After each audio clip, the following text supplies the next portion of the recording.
पुराने ज़माने की बात है। किसी गांव के करीब जंगल में एक शरारती चीता रहता था।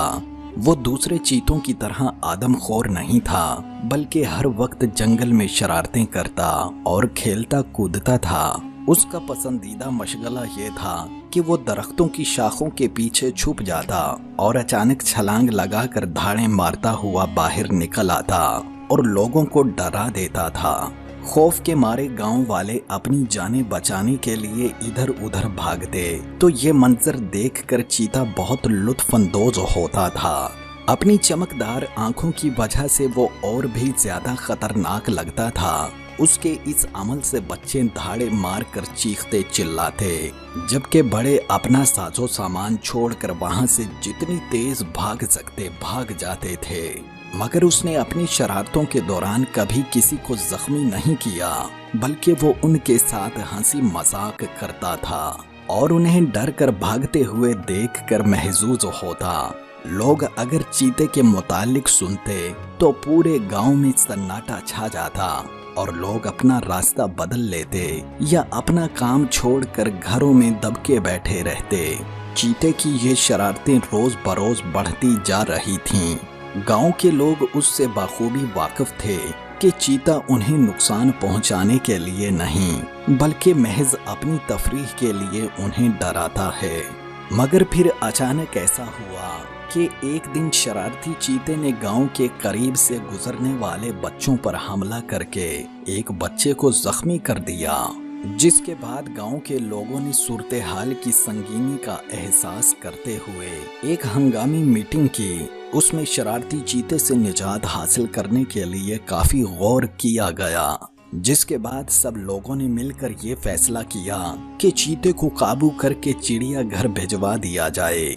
गांव के अक्सर मकीनों का ख्याल था कि इस सिलसिले में किसी माहिर शिकारी की मदद हासिल की जाए, ताकि किसी गलती का इम्कान कम हो और किसी को नुकसान भी ना पहुंचे।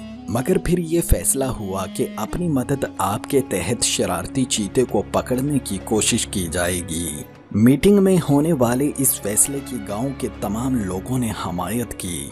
फिर कुछ आदमी मजबूत जाल और बहुत सी रस्सियां लेकर आए और गांव के तमाम बहादुर मर्द और जवान चीते की तलाश में जंगल की तरफ निकल खड़े हुए। चीता गांव वालों के इस मंसूबे से बिल्कुल ला इल्म था। उसे नहीं मालूम था कि गांव के लोगों ने उसे पकड़ने के लिए क्या मंसूबा बंदी की है। उसे इस बात का अंदाजा उस वक्त हुआ जब उसने गांव की औरतों को अकेला दरिया के किनारे कपड़े धोते और पानी भरते हुए देखा। वो अच्छी तरह भांप चुका था कि गांव के तमाम मर्द उसे पकड़ने के लिए निकल खड़े हुए हैं। जब ही तो वो दरिया पर नजर नहीं आ रहे और गांव में भी सन्नाटा छाया हुआ है। रोजाना की तरह अगली सुबह चीता गांव के लोगों को काम पर जाते देख रहा था और वो उसी दरख्त पर छुपा बैठा था जहां से वो अक्सर गांव वालों को डराया करता। वो गांव का सबसे पुराना दरख्त था। ये कहानी जिस वक्त की है, उस वक्त दरख्त के पत्ते इतने घने नहीं थे, मगर अब शरारती चीते के छुपने के लिए बहुत अच्छी जगह बन गई थी। चीता अभी भी दरख्त के घने पत्तों में छुपा हुआ अपनी चमकदार आंखों से लोगों की तरफ देख रहा था। उसे बहुत भूख लग रही थी। उसने सामने देखा तो छोटे बच्चे खेल रहे थे।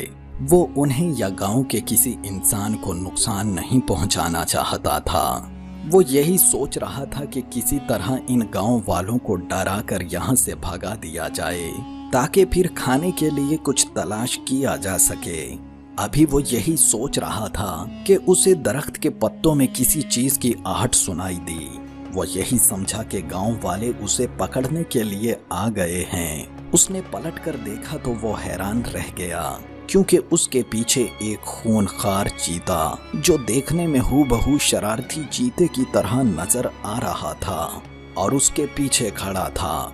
अब शरारती चीते को सारी बात अच्छी तरह समझ में आ गई कि गांव के लोगों ने इतने साल से उसे पकड़ने के लिए कोई कदम नहीं उठाया, मगर अब ऐसा क्यों है।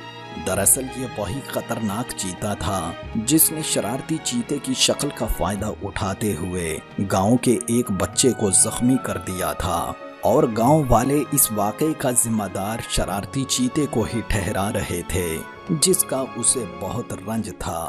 اس نے فیصلہ کیا کہ اس خونخوار چیتے کو سبق سکھا کر اپنے اوپر لگے الزام کو ضرور ہٹائے گا۔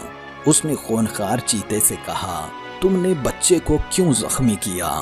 خونخوار چیتے نے شرارتی چیتے کی ایک نہ سنی اور بولا، اگر اسے گاؤں والوں کا زیادہ خیال ہے تو ان کی حفاظت کرو، انہیں ڈرا کر تنگ کیوں کرتے ہو؟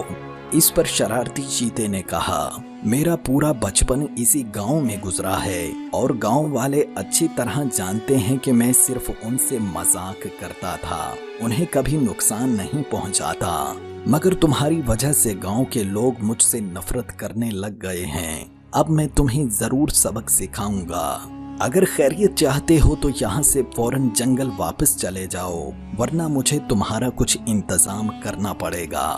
ابھی شرارتی چیتا اسے اپنی بات سمجھا ہی رہا تھا کہ خونخوار چیتے نے کہا، اپنا لیکچر بند کرو، سامنے کھانا رکھا ہوا ہے، مجھ سے تو بھوک برداشت نہیں ہو رہی، میں تو چلا کھانا کھانے۔ یہ کہہ کر وہ زور سے دھاڑا اور چھلانگ لگا کر درخت سے نیچے آ گیا۔ اس کے باہر آتے ہی ہر طرف کھلبلی مچ گئی، لوگ اپنی جانیں بچا کر بھاگنے لگے۔ پھر چند ہی لمحوں بعد وہ جگہ بالکل خالی ہو گئی، جیسے وہاں کوئی تھا ہی نہیں۔ اس نے اپنا کھانا اٹھایا اور چلتا بنا۔ اب وہ روزانہ یہ حرکت کرتا اور نام شرارتی چیتے کا بدنام ہو جاتا۔ گاؤں والوں نے بھی اس بات کو شدت سے محسوس کیا کہ پہلے تو چیتا صرف لوگوں کو ڈراتا تھا، مگر اب اس نے انہیں نقصان پہنچانا بھی شروع کر دیا ہے۔ پھر ایک دن گاؤں کے تمام مرد درخت کے پاس تیار بیٹھے، چیتے کے نکلنے کا انتظار کر رہے تھے کہ کب وہ باہر آئے اور وہ اسے قابو کریں۔ شرارتی چیتا حسب معمول درخت پر خراٹے لے رہا تھا۔ پھر کچھ ہی دیر بعد خونخوار چیتا بھی وہاں آن پہنچا تو شرارتی چیتا بھی اٹھ گیا۔ وہ اچھی طرح جان چکا تھا کہ آج گاؤں والے جال لے کر تیار بیٹھے ہیں۔ اسی دوران خونخوار چیتا درخت کے پتوں میں بیٹھا اپنے آپ کو حملے کے لیے تیار کر رہا تھا کہ شرارتی چیتا زور سے دھاڑا اور اسے پیچھے سے دھکا دے دیا۔ خونخوار چیتا سیدھا سر کے بل درخت سے نیچے جا گرا۔ گاؤں والے پہلے ہی تیار بیٹھے تھے، انہوں نے فوراً جال ڈال کر خونخوار چیتے کو قابو کر لیا اور رسیوں سے اس کی ٹانگیں باندھ دیں۔ پھر سب لوگوں نے مل کر ڈنڈے سے اس کی خوب دھلائی کی۔ شرارتی چیتا جو درخت کے اوپر بیٹھا یہ سب دیکھ رہا تھا، اس نے بھی ایک زوردار دھاڑ لگائی اور چھلانگ لگا کر درخت سے نیچے آ گیا اور اپنے پنجے کے زوردار وار سے خونخوار چیتے کو زخمی کر دیا۔ گاؤں والے شرارتی چیتے کو یوں اچانک دیکھ کر بڑے حیران اور پریشان ہو گئے کہ ایک اور چیتا کہاں سے آ گیا اور انہوں نے کون سے چیتے کو پکڑا ہے۔ پھر شرارتی چیتا قلا بازیاں لگانے لگا اور وہاں موجود بچوں کے ساتھ اچھل کود میں مصروف ہو گیا اور ان سے شرارتیں کرنے لگا۔ اسے دیکھ کر گاؤں والے اچھی طرح سمجھ گئے کہ یہ چیتا صرف شرارتی ہے، آدم خور نہیں، وہ کسی کو نقصان نہیں پہنچاتا، اور جس چیتے نے ان کے بچے کو زخمی کیا تھا وہ کوئی اور ہی خونخوار جانور تھا جو اب ان کے جال میں پھنس چکا ہے۔ یہ منظر دیکھ کر گاؤں والوں نے جال میں قید خونخوار چیتے کی دوبارہ اچھی طرح پٹائی کی اور پھر اسے چڑیا گھر والوں کے حوالے کر دیا، جہاں وہ ہمیشہ کے لیے قید ہو گیا۔ دوسری جانب شرارتی چیتا بھی آزادی کے ساتھ گاؤں والوں کے ساتھ اپنی شرارتیں کرنے لگا اور زندگی دوبارہ پرانی ڈگر پر چل پڑی۔ دوستو، اسی لیے کہتے ہیں کہ اگر کوئی اپنی طاقت کے غرور میں اکڑنے کی کوشش کرتا ہے تو اسے ضرور اس کے کیے کی سزا مل کر رہتی ہے، کیونکہ غرور کا سر ہمیشہ نیچے ہی ہوتا ہے۔